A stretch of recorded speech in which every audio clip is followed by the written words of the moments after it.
Hi folks, I'm Nicole Matos and I'm the author of Oxidane. Thank you so much for reading my chapbook as part of your poetry course.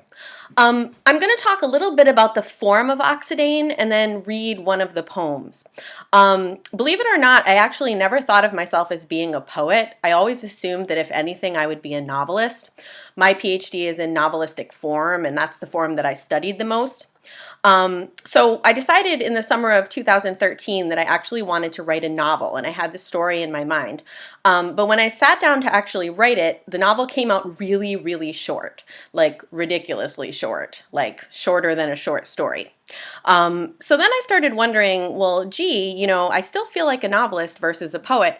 I wonder where there might be a venue for really, really short novels. And along the way, I stumbled across this mobile app called Tapestry.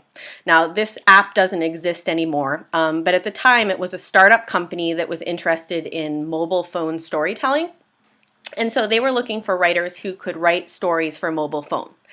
And this was also the summer of the GIF file, those looped video files like the one of the wolf that you see on your screen here that people sometimes use for memes on Facebook, on Twitter. So those files were just becoming popular, and I started to kind of be obsessed with them and to ask myself whether it might be possible to write a novel in GIF files. And if so, if I could maybe write a novel for mobile phone in GIF files. So that was actually where Oxidane began, and that's in fact exactly what I did. So I'll show you what Oxidane originally looked like when it was available on mobile phone, and I'll do a little bit of reading along with it.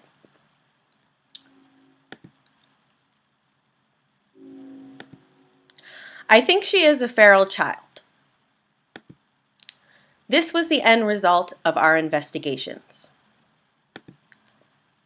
No shame in that. Some people get made on purpose. Their parents taking temperatures and tests, all in the service of getting them here. The rest of us are born without a meaningful sequence. Throwaway people. The units that made us just bobbling around, crying for unknown reasons late at night, smelling like successively different colognes.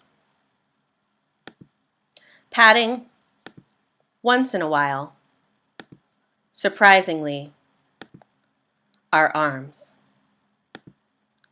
So nobody had made you, nobody important.